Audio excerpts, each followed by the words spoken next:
गुरुर्ब्रह्मा गुरुर्विष्णु गुरुर्देवो महेश्वर।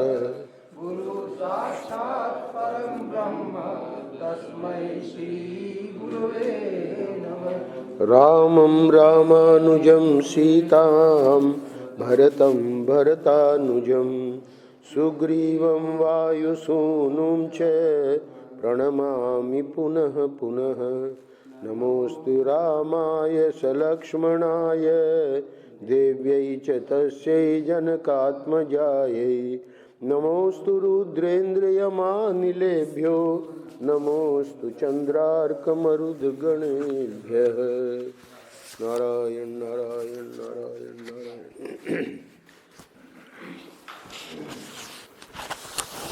श्रीमद् वाल्मीकि रामायण का दूसरा सर्ग बालकांड का। बालकांड में 77 अध्याय हैं, 77 सर्ग हैं। तो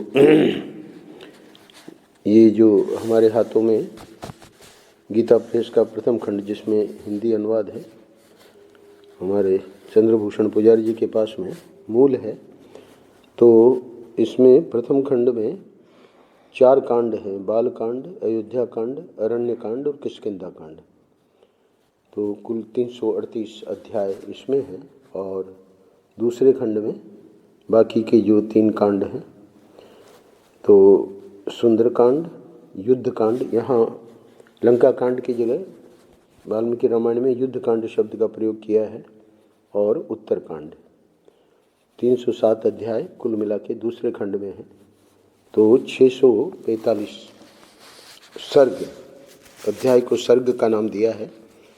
तो 645 सर्ग यानी अध्याय हम लोग क्रम से यहाँ ठाकुर जी के सामने शुभारंभ हो गया है। प्रथम सर्ग पूरा हुआ कल, आज हम द्वितीय सर्ग में प्रवेश कर रहे हैं बालकांड के। शीर्षक दिया है गीता प्रेस वालों ने द्वितीय सर्ग का, रामायण काव्य का उपक्रम। तमसा के तट पर क्रौंच वध से संतप्त हुए महर्षि वाल्मीकि के शोक का श्लोक रूप में प्रकट होना। ये एक विशेष घटना घटित हुई महर्षि वाल्मीकि जी के जीवन में। उनको स्वयं को आश्चर्य हुआ, थे तो शोक में, और जो उद्गार प्रकट हुए वो श्लोक रूप में प्रकट हुए। तो वो जो श्लोक है, वाल्मीकि रामायण को आदि काव्य कहते हैं। तो इसकी चर्चा इस द्वितीय अध्याय में आवेगी। ब्रह्मा जी का उन्हें रामचरित्रमय काव्य के निर्माण का आदेश देना। इस घटना के बाद ब्रह्मा जी वहाँ स्वयं प्रकट हुए हैं और वाल्मीकि जी को आज्ञा दी है कि आप रामचरित्रमय काव्य लिखिए। नारदस्य तु तद्वाक्यम श्रुत्वा वाक्य विशारदः पूजयामास धर्मात्मा सह शिष्यो महामुनि। देवर्षि नारद जी के उपर्युक्त वचन सुनकर वाणी विशारद धर्मात्मा ऋषि वाल्मीकि जी ने अपने शिष्यों सहित उन महामुनि का पूजन किया। पूरा जो वर्णन है वो सूत जी शौनक ऋषियों को कर रहे हैं। वाल्मीकि जी से यथावत सम्मानित हो देवर्षि नारद जी ने जाने के लिए उनसे आज्ञा मांगी, और उनसे अनुमति मिल जाने पर वे आकाश मार्ग से चले गए। तो प्रथम अध्याय में हमने देखा कि वाल्मीकि जी के पूछने पर नारद जी ने पूरा रामचरित्र संक्षेप में सुनाया, और यहाँ संक्षेप में दिया गया है। वस्तुतः पूरा रामचरित्र सुना के और फिर वे चले गए। उनके नारद जी को तो रामचरित्र पता ही था। अब वाल्मीकि जी ने जब सुन लिया है, तो अब ब्रह्मा जी आवेंगे, उसके पूर्व कुछ घटना घटित होगी, और वो भी एक विशेष घटना है क्योंकि आदि काव्य है। तो उसका वर्णन अभी हम लोग सुनने जा रहे हैं। नारद जी चले गए।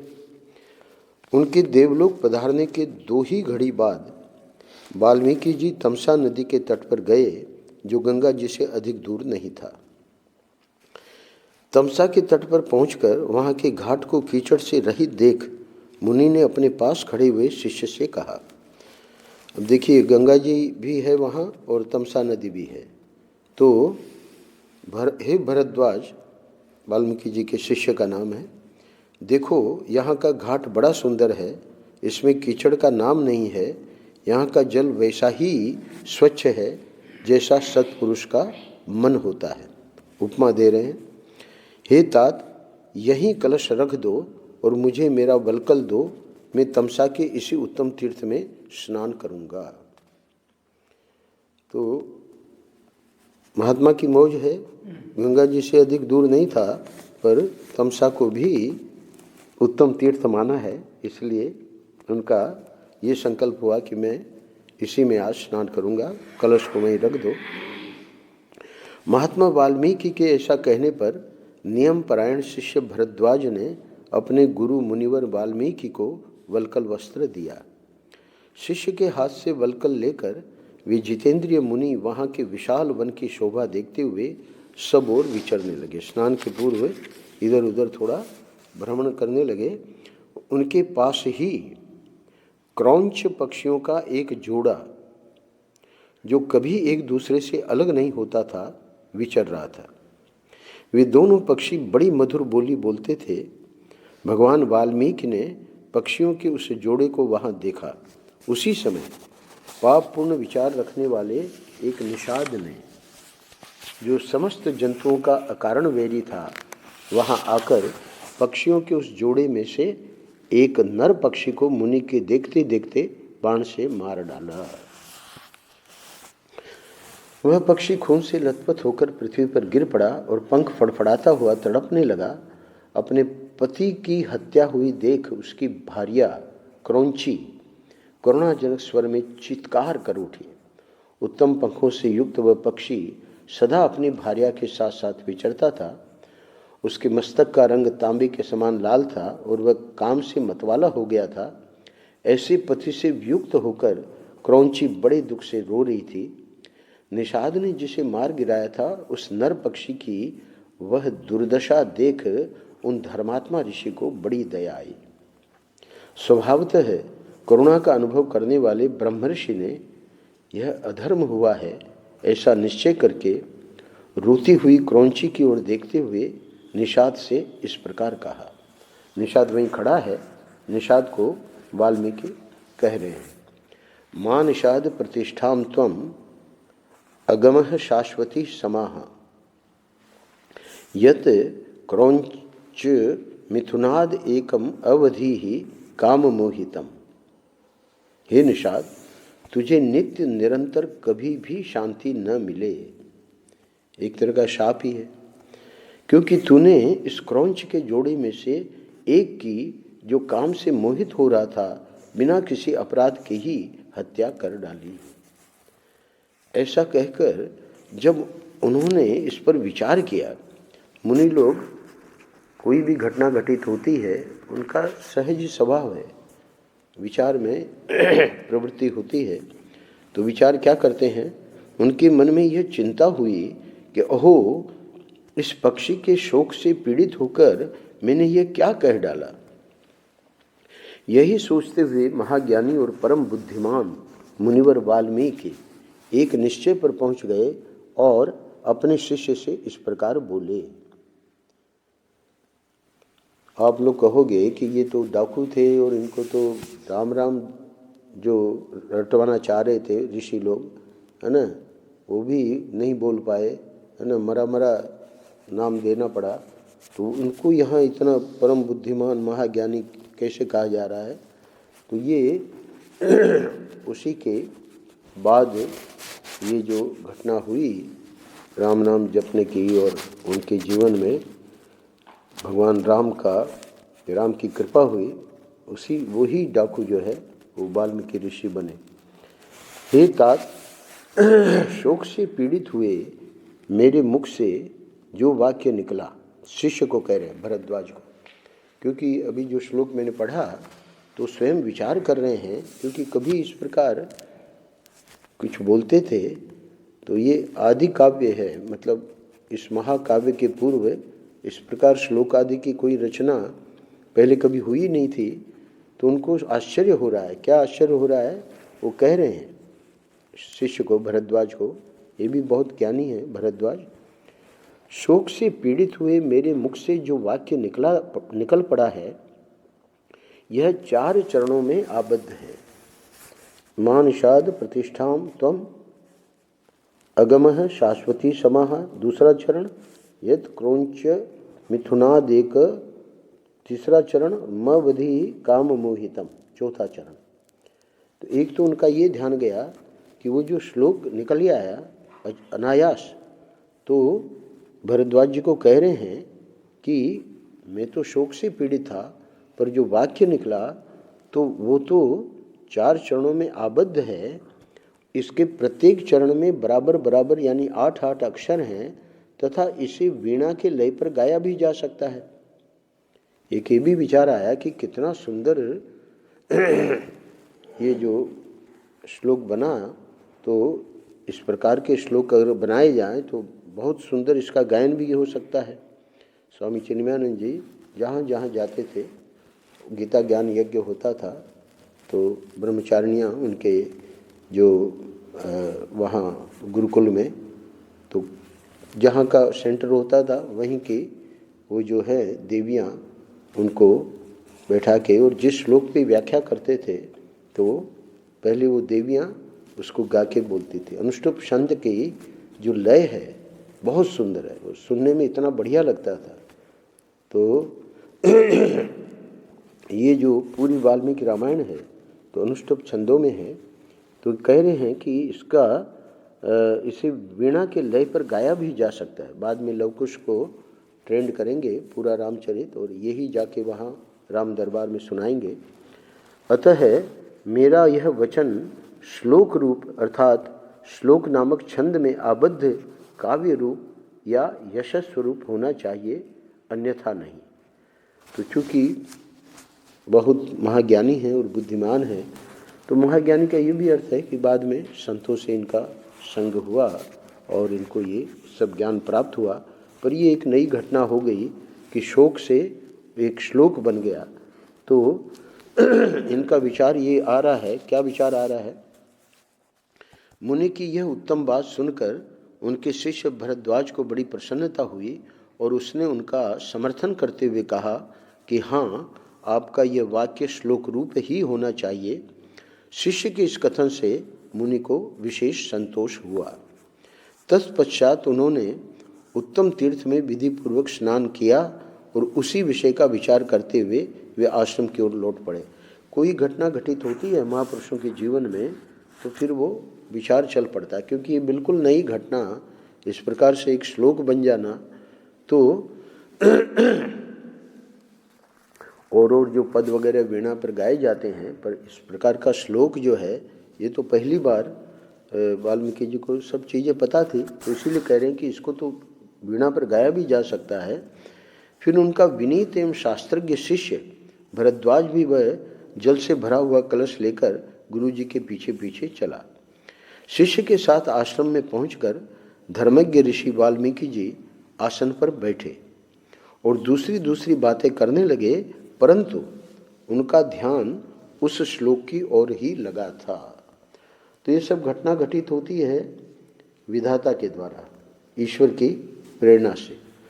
तो इतने में ही अखिल विश्व की सृष्टि करने वाले सर्वसमर्थ महातेजस्वी चतुर्मुख ब्रह्मा जी मुनिवर वाल्मीकि से मिलने के लिए स्वयं उनके आश्रम पर आए। हमेशा ध्यान रखिएगा कि वही सच्चिदानंद परमात्मा ब्रह्मा है। जब उत्पत्ति का कार्य तो उसको ब्रह्मा कह देते हैं, है ना। उस दृष्टि से जब पालन करते हैं तो उन्हीं को विष्णु कह देते हैं, और जब संहार का समय आता है तो वही भगवान शंकर है।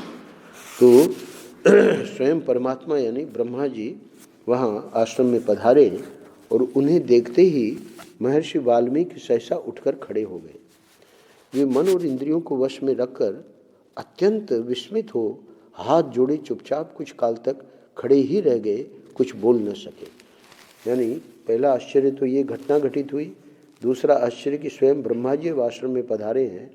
तो व्यक्ति बिल्कुल इस प्रकार की स्थिति में आ जाता है कि कुछ बोलने लायक नहीं रहता, स्तंभित हो जाता है। महाराज ने कहा कि जब हमको ठाकुर जी ने दर्शन दिया तो हम तो चाह रहे थे, है ना, कुछ बोले।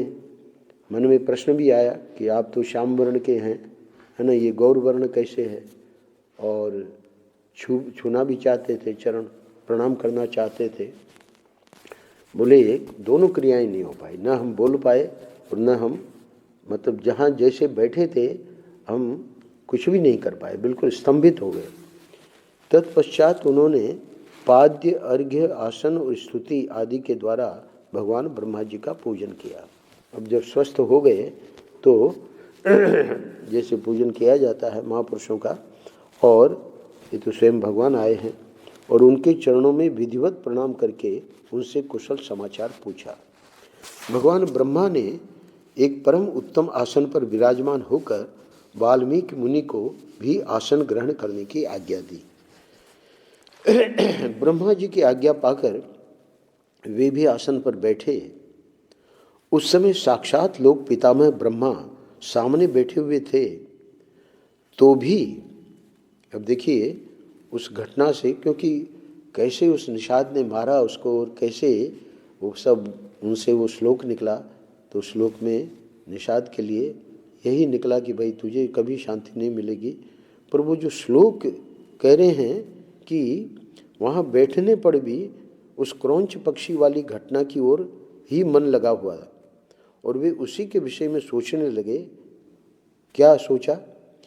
ब्रह्मा जी सामने बैठे हैं पर विचार वही चल रहा है। ओह, जिसकी बुद्धि वैर भाव को ग्रहण करने में ही लगी रहती है, उस पापात्मा व्याध ने बिना किसी अपराध के ही वैसे मनोहर कलरव करने वाले क्रौंच पक्षी के प्राण ले लिए। यही सोचते सोचते उन्होंने क्रौंची के आर्तनाद को सुनकर निषाद को लक्ष्य करके जो श्लोक कहा था उसी को फिर ब्रह्मा जी के सामने दोहराया। देखिए, यानी व्यक्ति की क्या स्थिति हो जाती है, मन स्थिति, कि अभी वहाँ से अपने विचारों को हटा नहीं पा रहे हैं। ब्रह्मा जी सामने बैठे हैं और फिर से वही श्लोक वापस उनका मुखरित हुआ, और उसे दोहराते ही फिर उनके मन में अपने दिए हुए शाप के अनौचित्य का ध्यान आया। तब वे शोक और चिंता में डूब गए। अब ये बुद्धिमान हैं और महाज्ञानी हैं, तो महाज्ञानी जो होते हैं वो हर एक घटना को ठाकुर जी द्वारा ही प्रेरित देखते हैं। उसमें उनको बीच में कोई कुछ करने का रहता ही नहीं है, क्योंकि तो पूर्ण समर्पित हैं। तो घटना महर्षि ने कहा ना, सुखमणि साहब का, उनसे होए नहीं कछु बुरा और कहो किने कछु करा। उनसे कुछ बुरा हो ही नहीं सकता है और दूसरा कोई करने वाला है नहीं। तो ये जो बीच में वाल्मीकि जी के विचार आ रहा है, तो अनुचित्य, यानी उस समय उतने क्षण के लिए जब हमसे ये निकला निषाद के प्रति, तो वो गलत हो गया। तो इसलिए कह रहे हैं कि उसे दोहराते ही जब फिर वो श्लोक आया तो बात क्या आई मन में? उनके मन में अपने दिए हुए शाप के अनौचित्य का ध्यान आया। अब डबल शोक हो गया। पहले तो वो घटना को देखकर शोक था, और वो श्लोक निकला और वो शाप निकला, और अब वो शाप मुझे नहीं देना चाहिए था। श्रीमद् भागवत महापुराण में बहुत गजब का वर्णन आया है। सनत कुमार जब पहुँचे हैं और जय विजय ने रोक दिया है, तो उन्होंने शाप दे दिया। अब भगवान जब आए तो वहाँ जो जिन श्लोकों में वर्णन है, सनक आदि समझ नहीं पा रहे हैं कि भगवान कहना क्या चाह रहे हैं, क्योंकि मेरे जो हैं पार्षद, मेरे पार्षद, तो लगता है कि हमसे गलती हुई।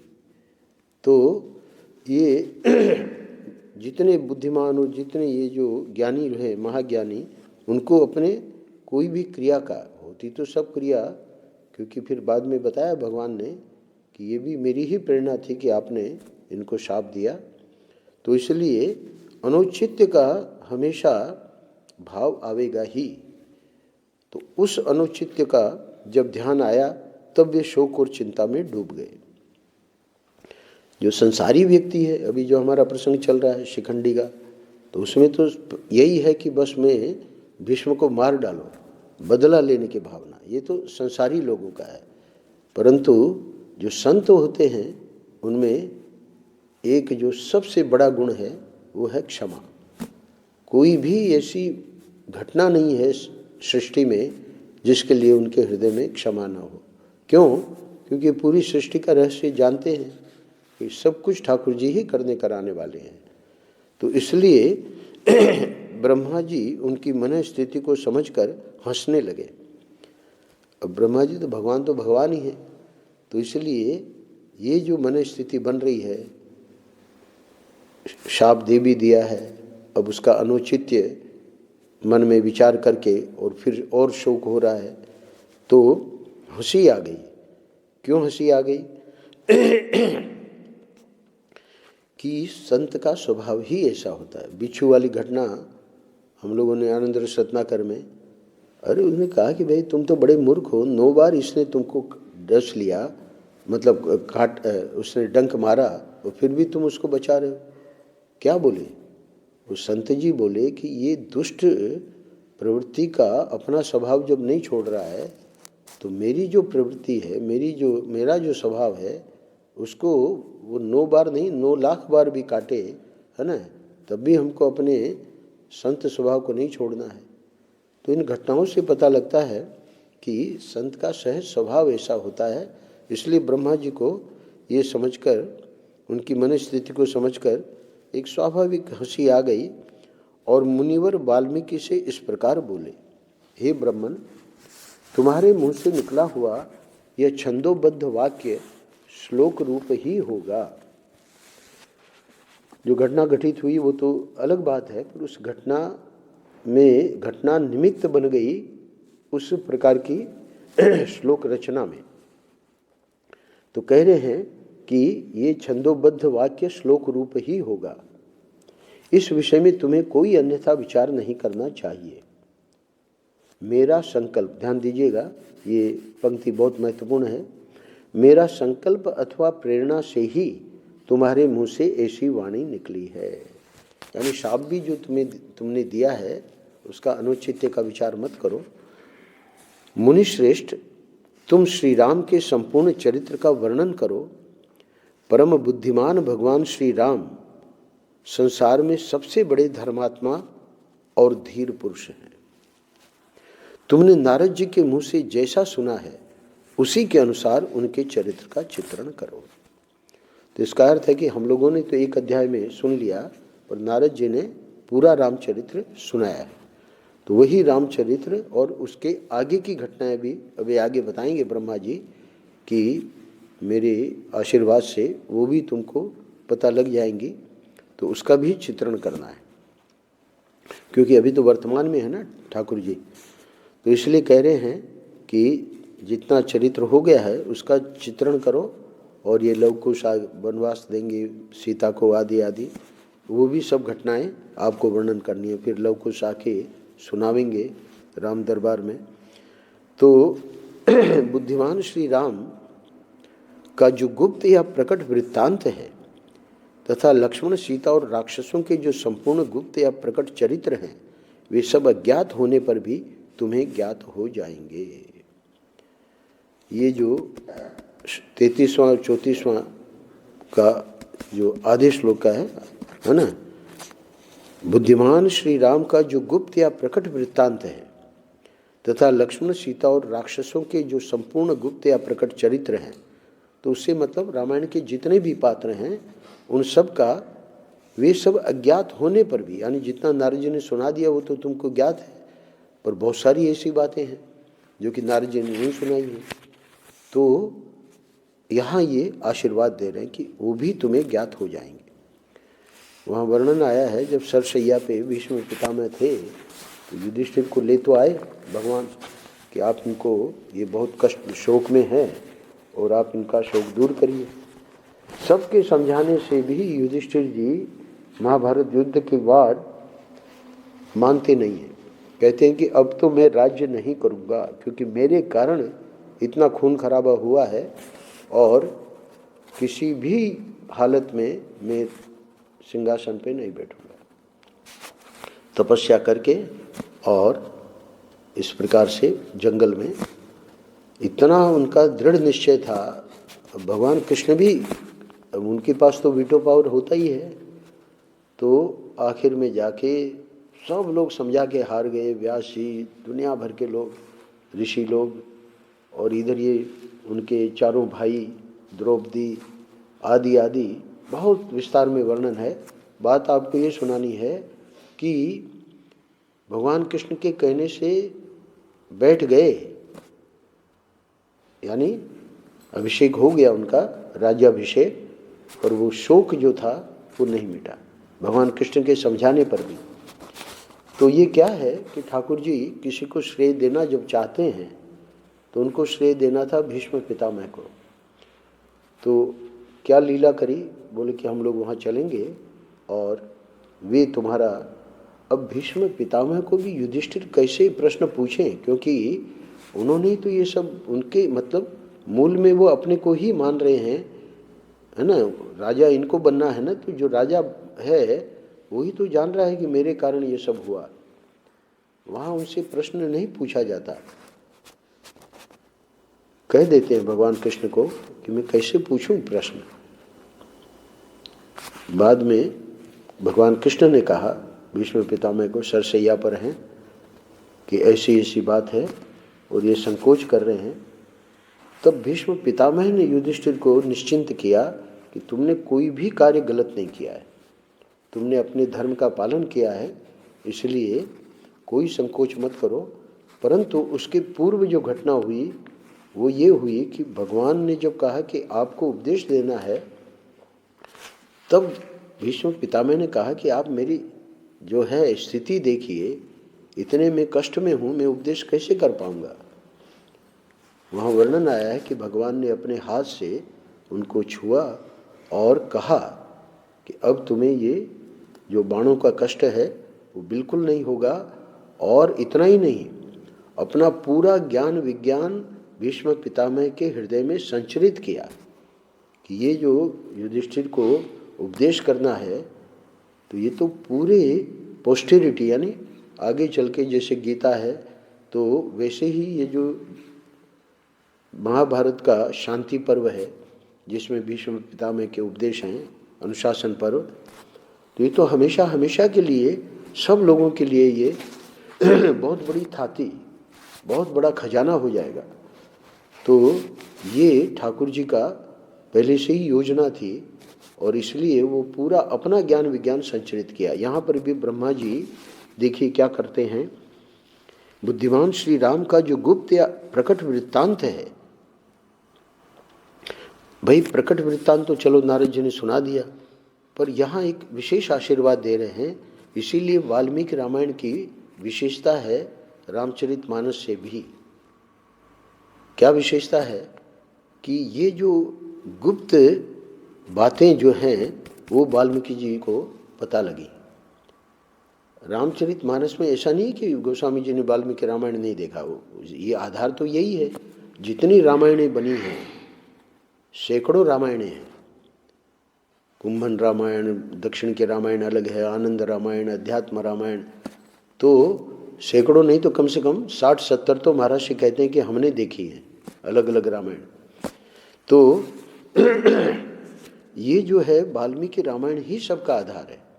पर प्रत्येक जो महापुरुष होते हैं उनको नई नई लीलाएं, नए नए चीज़ें देखते हैं और उस हिसाब से उन्होंने जो रचना की है, तो उन रामायणों का अलग अलग प्रसंग है। तो यहाँ पर आप देखेंगे कि इतिहास यानी ये मूल है ब्रह्मा जी के आशीर्वाद से। तो बहुत सारे प्रसंग ऐसे हैं जिनको गोस्वामी तुलसीदास जी ने जानबूझ के नहीं लिया। क्यों? क्योंकि वहाँ पर हमारे हृदय में जो भावना रहती है, भक्त की जो भावना रहती है अपने इष्ट पर, तो उसको अगर हम व्यक्ति के रूप में दिखाएंगे तो वो नहीं बन पाएगा। तो ये इतिहास है। तो इतिहास होने के कारण इसीलिए परम पूज्य महाराज ने कहा कि महाभारत और ये वाल्मीकि रामायण, इन दोनों का अध्ययन भारतीय संस्कृति को जानने के लिए बहुत जरूरी है। भक्त का जो है पढ़ना और उसका भाव वो अलग चीज़ है, पर एक जो दार्शनिक लोग हैं, जो फिलोसोफर हैं, उनको वस्तु स्थिति क्या थी, वो घटनाएं क्या हुई, उनसे उनको विशेष मतलब है। उनका भाव प्रधान चित्त कम होता है, विचार प्रधान ज़्यादा होता है। तो विचारवान के लिए आप देखेंगे कि बहुत गजब के आगे प्रसंग आएंगे जो कि रामचरितमानस में जानबूझ के गोस्वामी तुलसीदास जी ने नहीं लिए हैं। तो इसीलिए यहाँ ये बात कही जा रही है कि गुप्त या प्रकट वृत्तांत जो हैं वे तुमको सब अज्ञात होने पर भी तुम्हें ज्ञात हो जाएंगे, यानी ये ज्ञान संचरित कर दिया उन्होंने। आज यहाँ विराम देते हैं 33-34 श्लोक पे, और कल यहीं से प्रसंग को आगे बढ़ाएंगे। नारायण नारायण नारायण नारायण। श्री राम जय